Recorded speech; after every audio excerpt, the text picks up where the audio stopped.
this corner, one of the most pitiless landscapes in the world, the arid Australian outback. In this corner, one of the most resilient survivors in the world, the red kangaroo. With skills shaped by millions of years of evolution, this time it's brought a knockout punch, a devastating drought. As thousands succumb to dehydration and starvation, one remarkable kangaroo may be on the ropes. Can he make it through hell on earth? Or is this one fight even the red kangaroo can't win?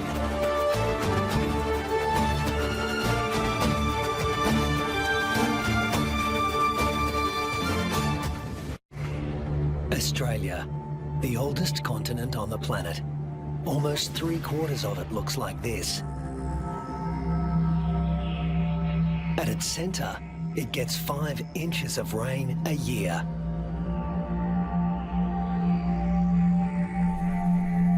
The mercury can hit 110 degrees Fahrenheit.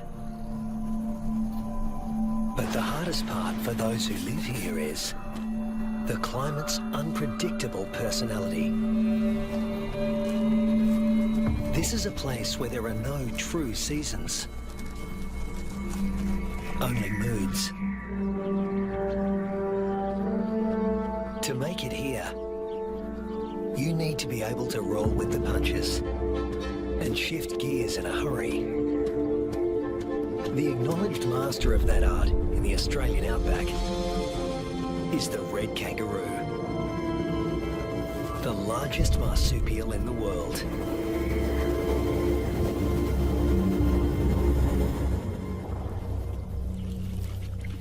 This female is pregnant. Red kangaroo females are almost always pregnant. They've evolved to adapt their reproductive systems to the unpredictable whims of the environment.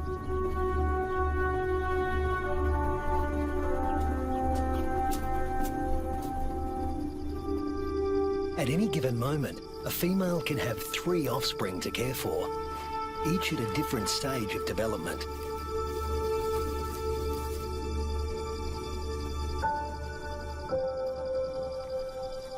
This is number 1, the peanut. After 33 days developing in the womb, the newborn emerges as a blind, hairless, pink creature, roughly the size of a peanut. We call him Rusty. There's virtually no sign of the powerful hind legs we all associate with the kangaroo. He uses his arms to make the grueling trek up the belly to his mother's nipple, guided solely by instinct and smell.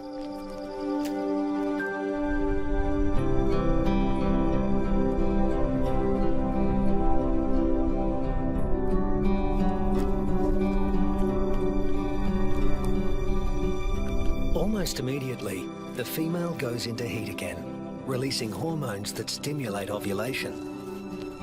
Once fertilized, the mother's endocrine system puts the development of this new embryo on hold. That's number 2. Its progress won't be kick-started again until the peanut reduces his suckling. Number 3 is the joey, who's spending some time suckling from outside the pouch and some out on his own in the big wide world.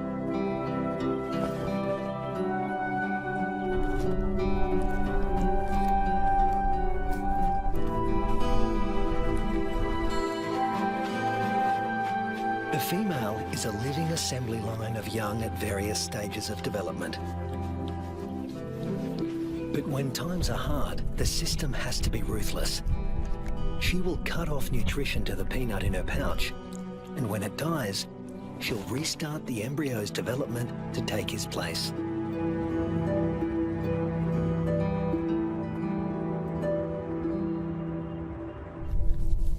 Rusty's developing nicely. He's beginning to resemble something like a baby kangaroo.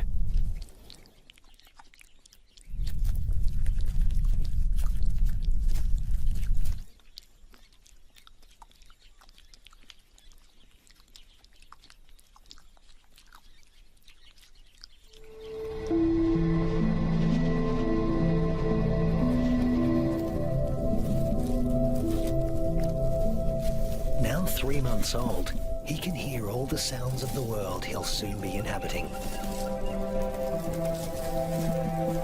It's all so unfamiliar.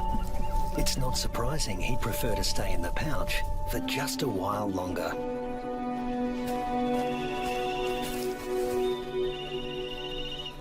There's plenty of...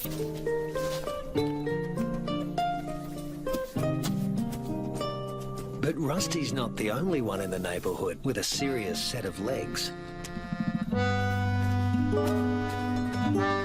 An emu, the biggest native bird in Australia, announces his arrival.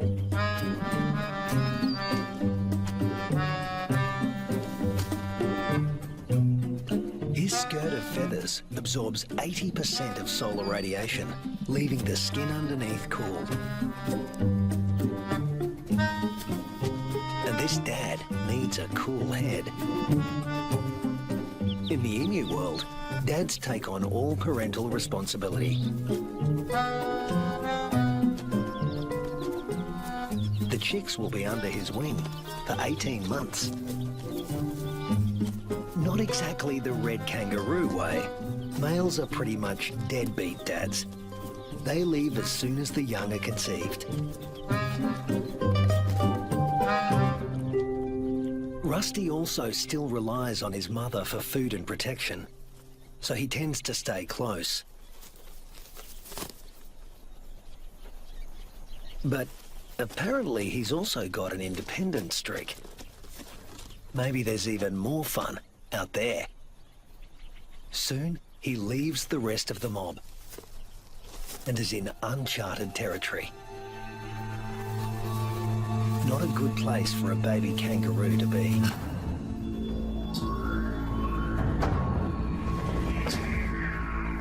A wedge-tailed eagle, the largest bird of prey in Australia. And it likes to take young kangaroos. Mum realises she doesn't know where Rusty is. But the eagle does.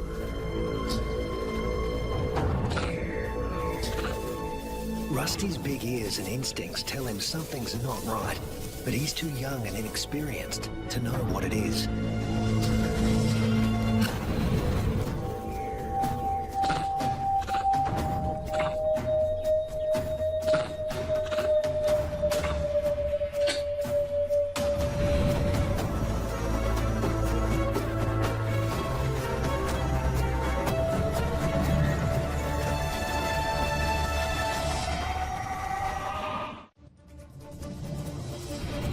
No sooner has Rusty left his mother's side than he's in trouble.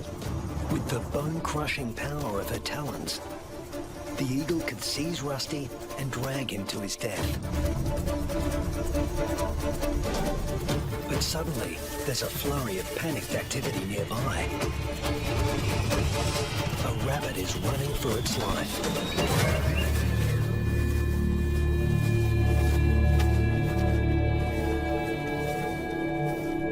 Luckily for Rusty, there was easier prey to be had. This time,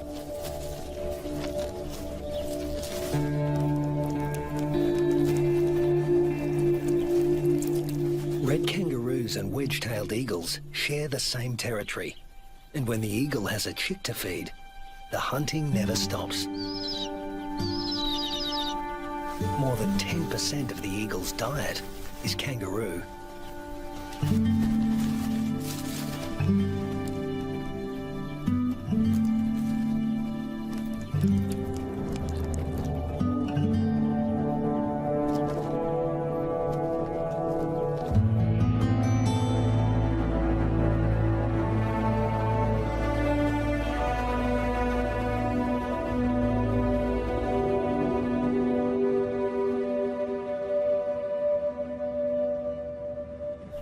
Rusty is now 8 months old and a full-fledged joey, a juvenile that spends all his time outside the pouch. In a few months, he won't have Mum's milk to rely on anymore.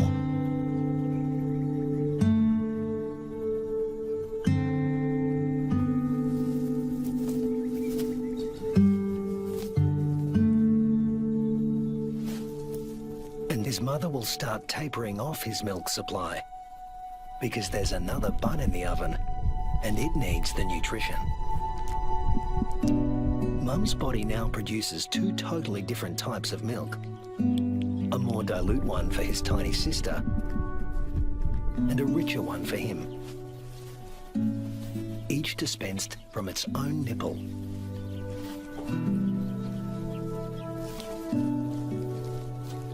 But males like Rusty are about 10% larger at weaning than the average female and are heavy drinkers.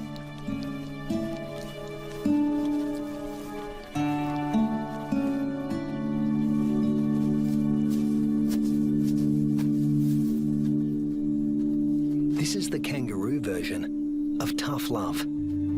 Rusty's mother cuts him off completely. Her milk is needed elsewhere. And Rusty is off to explore his wider world.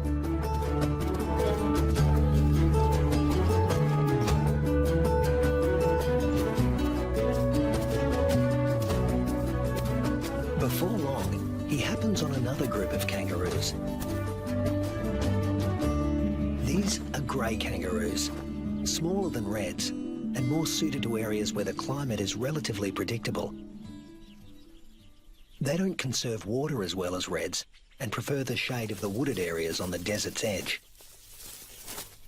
Rusty is apparently a new experience for them as well. It's like a get-together with distant relatives you've heard of but never met. Slightly awkward.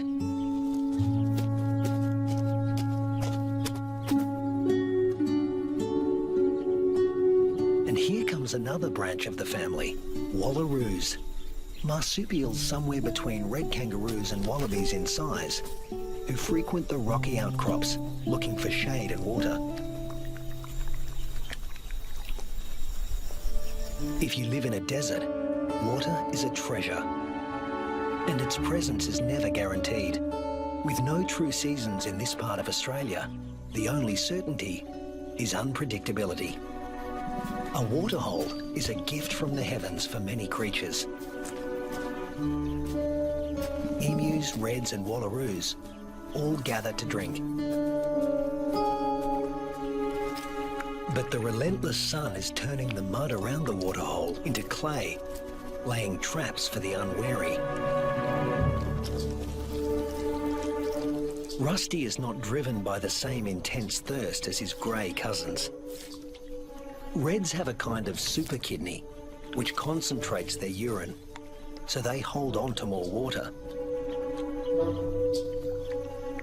While the greys have to drink more regularly. Their thirst sometimes drives them to unwise decisions.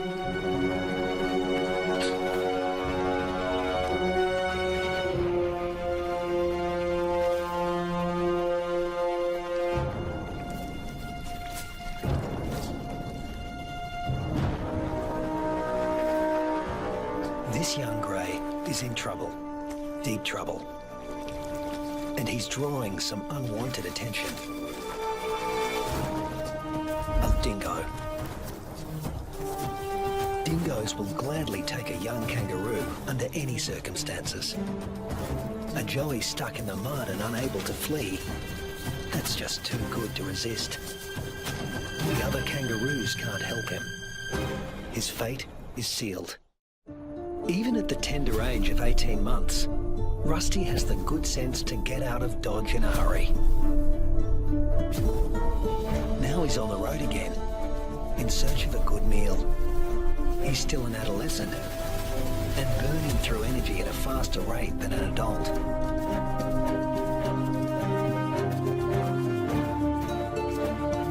Kangaroo mobs can number in the hundreds, but this one is relatively small.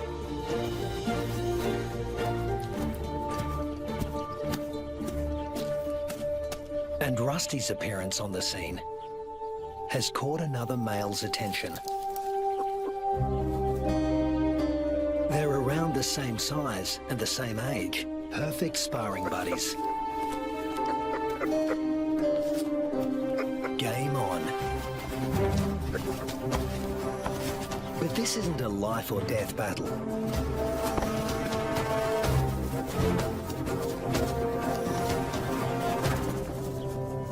What they learn here will be crucial in later life, when the stakes are higher.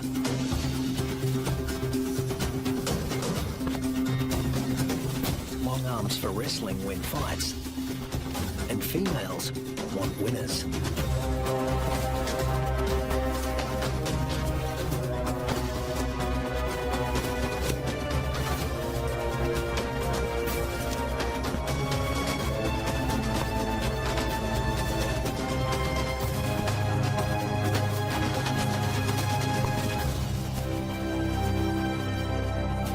Rusty doesn't come out on top this time, but the boxing experience is invaluable. At this age, the learning curve for a kangaroo is steep and full of surprises.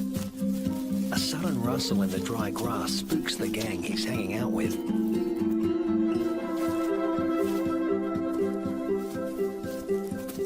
But Rusty's the curious type. A shingle-backed lizard, heavily armoured and with a thick tail that looks a lot like its head. Thus its other name, the two-headed skink.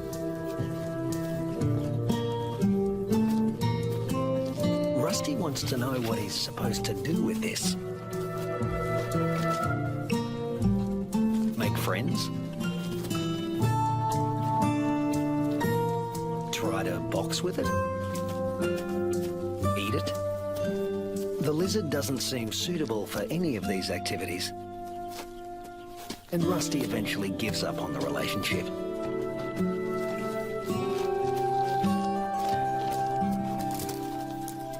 This part of the Central Australian outback has been hot and dry for weeks. The plants have been picked clean. When food sources dry up like this, red kangaroos are superbly adapted to survive. Still, even they can't live without water. But something is happening 100 miles away.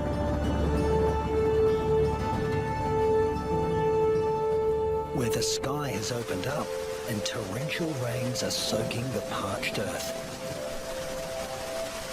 These waters will end up in the Channel Country and be funneled inland hundreds of miles away from their origin. The channels are dry now, but because the region is low-lying, they won't be for long.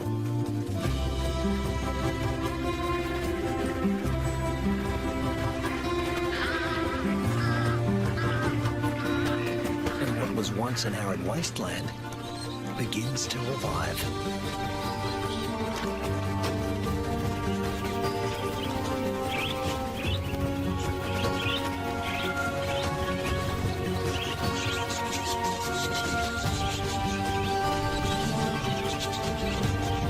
From the swirling flocks of budgerigars to the dingo mum and her pups, all are drawn to the life-giving waters. The young eagle flexes its new feathers. And a young kangaroo celebrates in her own playful way.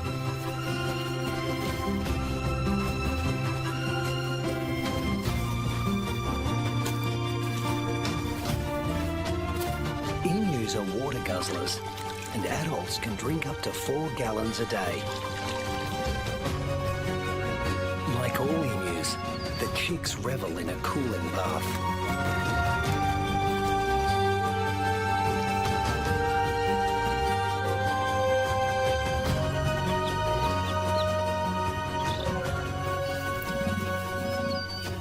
There are some 500,000 emus roaming around the outback, browsing on fruits and seeds. And what's good for the emus is also good for the rest of the ecosystem. As they move through the bush, they scatter the seeds of the flowers and fruit they've eaten along the way, which will sprout and become new plants.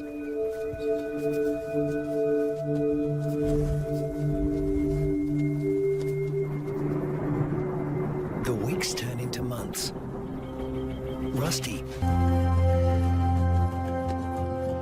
Red kangaroos are built to get where they want to go.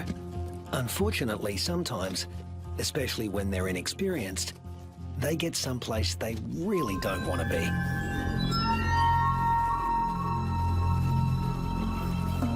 The inland taipan is the most toxic snake on Earth. There's enough venom in one bite to kill 100 full-grown men.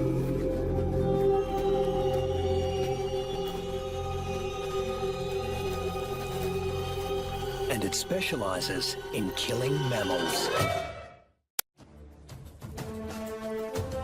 The Australian desert is the kingdom of the reptiles, but kangaroos know too well to leave all snakes alone.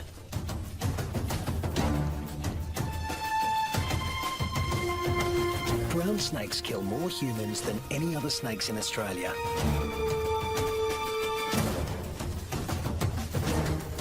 But it's not the biggest reptile in the neighbourhood. This is. The parenti, reaching 8 feet long, venomous and fast on its feet. A large parenti will eat a small kangaroo. But today, it's got its eye on an eastern brown snake.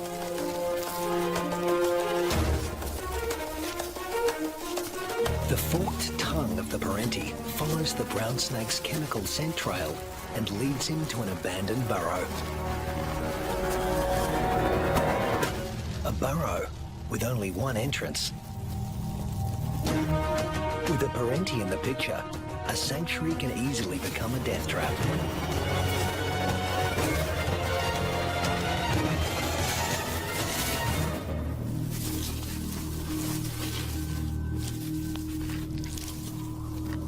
The body of one fearsome reptile disappears into the body of another.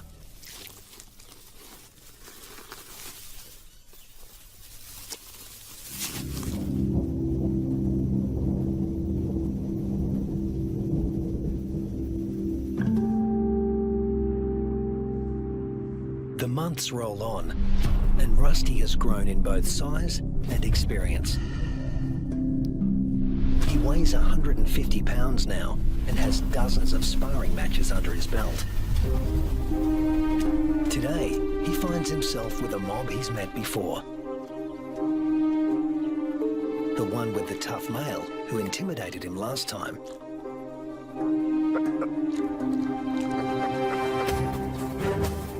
But that was 5 years ago, and Rusty's not running away this time. Each tries to attack his rival's head. Each instinctively keeps his own head back out of range. Although highly ritualized, fights between dominant males can mean a future as king or a loner, depending on the outcome. Testicles can be retracted. Don't want those damaged. Rusty, with the darker fur, is putting up a good fight, but the alpha male is more experienced. The females don't care who wins, just so long as he's got good genes. But Rusty is younger than his opponent, and in top fighting form.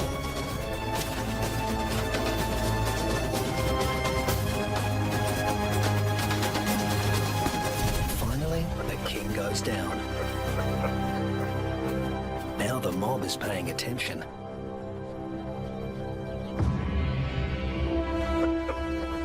Rusty's the top male now, and to the victor go the spoils.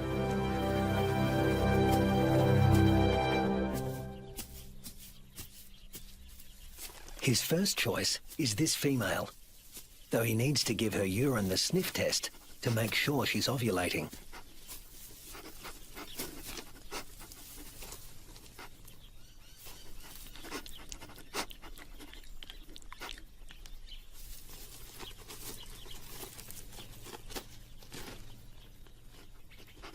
She's ready. But Rusty has only a brief window of opportunity. She may only be receptive for a matter of hours.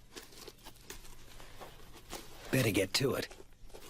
Mating doesn't take long, or wouldn't if there were only one female to consider.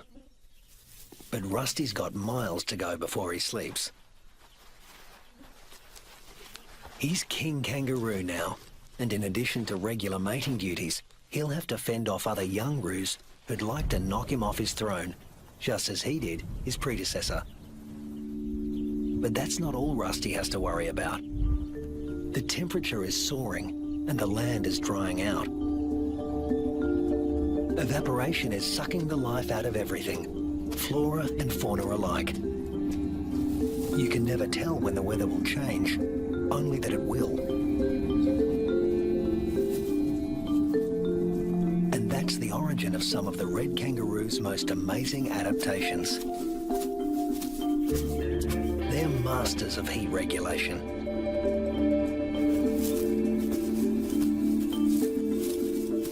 The fur on their backs reflects about 30% of incoming heat and keeps their skin cool, the blue parts of this thermal footage.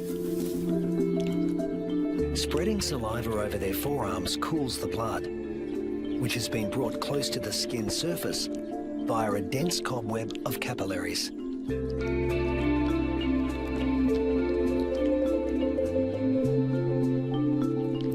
With temperatures simmering above 100 degrees for over a week, a third of the males have already become infertile. If these temperatures were to continue for 3 more months, the number would more than double. Reds defend their sperm by licking their scrotums to keep them cool. And in contrast to their battle strategy of retracting the scrotum, males let their testicles hang way down below their overheated trunks, keeping them about 7 degrees cooler than at their cores. The sand, even a few inches down, is cooler than at the surface. Red kangaroos dig until they reach cooler soil, and then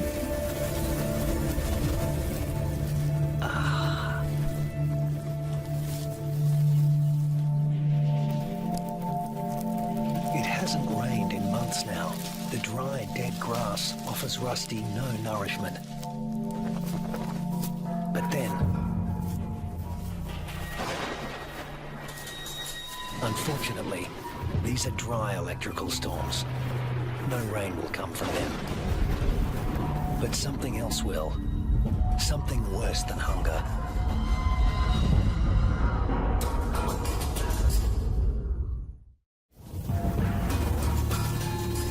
Lightning has ignited the dry grass of the outback. The kangaroos can easily outrun a grass fire. Almost 10% of arid Australia can burn like this in a single year. In a matter of hours, the fire consumes what little forage there is. Rusty has to move on. But there's really nowhere to go. Not this time. Parts of desert Australia are in the grip of a once-in-a-century drought, while heat waves smash temperature records.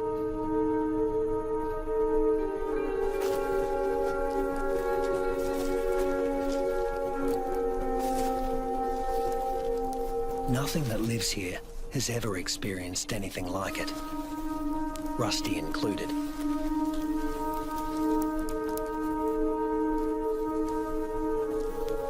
Some are suffering from severe malnutrition and dehydration. But if anyone can survive this, it's a red kangaroo. Human bodies are about 60% water. Rusty's is over 70%. Even in a heat wave like this, he can survive levels of dehydration that would kill most humans.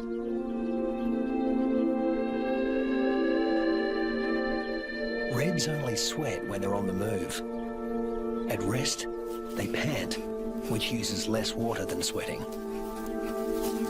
Raising their breathing rate to over 200 breaths a minute reduces their deep body temperature and cools their brains. And of course, they cover their limbs in cooling saliva. But there's a price to pay. Licking uses up precious water. If the drought continues much longer, this form of cooling will be too costly. The kangaroos stay under whatever shade they can find. When times get this tough, females switch off their milk supply. Maternal instinct is strong, self-preservation is stronger. Unweaned offspring outside the pouch are the first to die, and the young in the pouches are next. As it dies, the female reactivates her waiting embryo, but if the drought persists, it too will die, and she will stop reproducing altogether. Even Rusty, one of the strongest, is in trouble. In these conditions, the males are the first to succumb, especially the largest, who, like Rusty, need more food.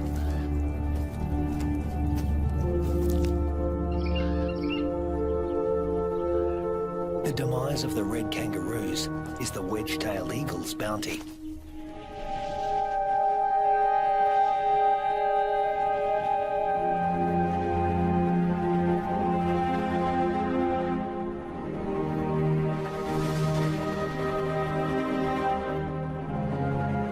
And it's not just the kangaroos that are suffering. The drought is taking its toll everywhere. Predators turn on each other to protect a tiny piece of rancid meat.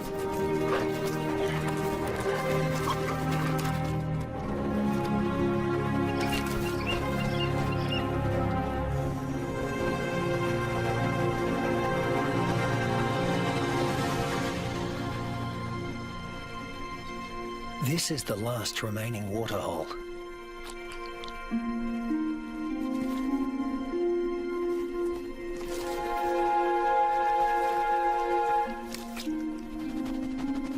It's stagnant and salty. Ordinarily, the animals would never drink this water.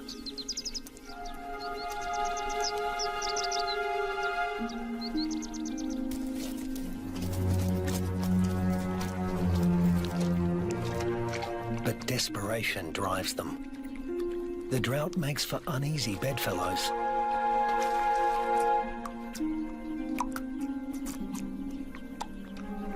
This is a sign of things to come. Heat waves in Australia are becoming hotter and more frequent.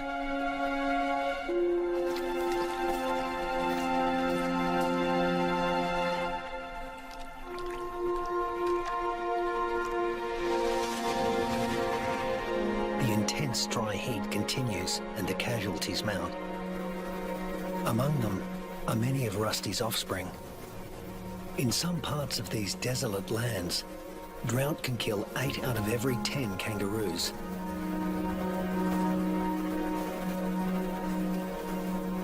But Australia's desert inhabitants are a resilient bunch. After all, these may have been the hottest temperatures for the last 100 years. But these species have successfully weathered the climate for tens of thousands of years.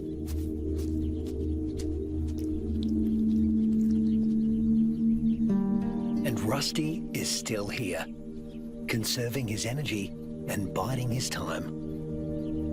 A change is going to come. It always has. After 12 months of merciless drought, the landscape is dotted with the remains of those that couldn't hang on any longer. But in the Australian outback, all bad things come to an end. Eventually. Thunderclouds are gathering in the distance. Rusty seems to sense a change in the weather. Somewhere there is rain, and where there is water, there will also soon be food. He just has to get there.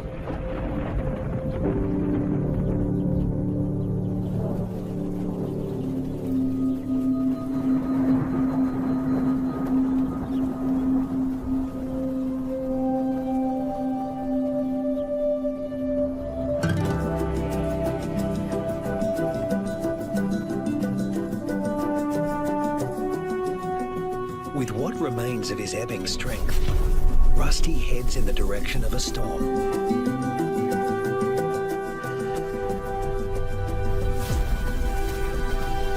As do the other red kangaroos that have made it this far.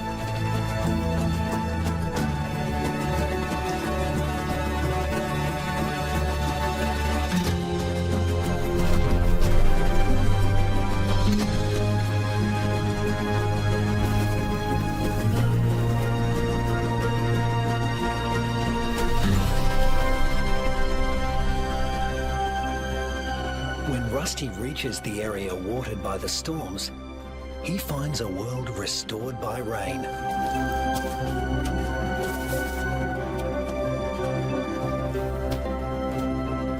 Plenty to eat, plenty to drink.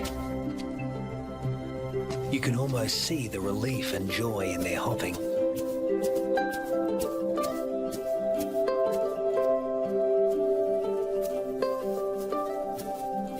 They will stay here and take in the nourishment. In only a few weeks, males and females will have their health restored, and soon they'll be ready to reproduce once again.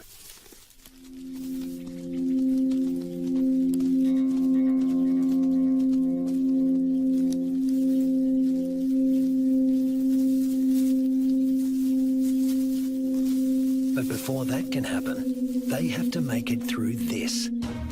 A pack of hungry dingoes.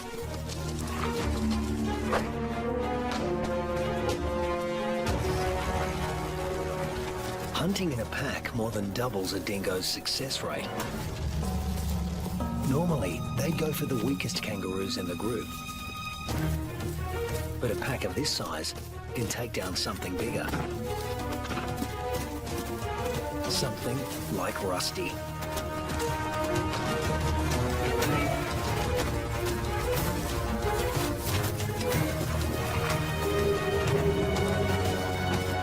Luckily, his strength is completely restored, and he can travel at full tilt. Rusty doesn't accelerate by bounding faster, but by bounding further. He lengthens his leaps, at times covering 25 feet in a single bound.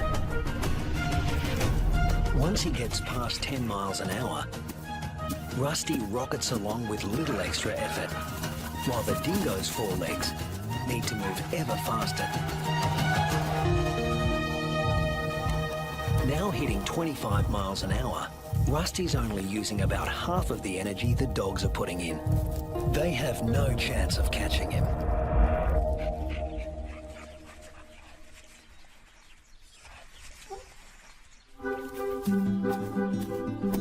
Now Rusty can turn his attention to replacing the offspring lost to the drought.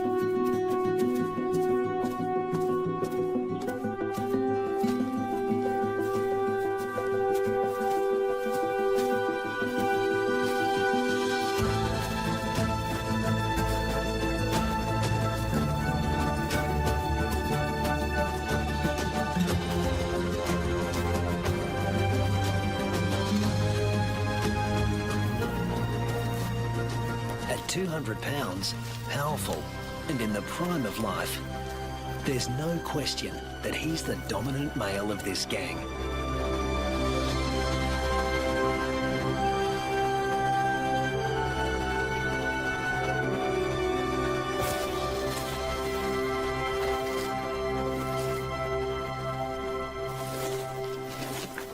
The young he fathers will need an advantage to survive a world as harsh and unpredictable as this one.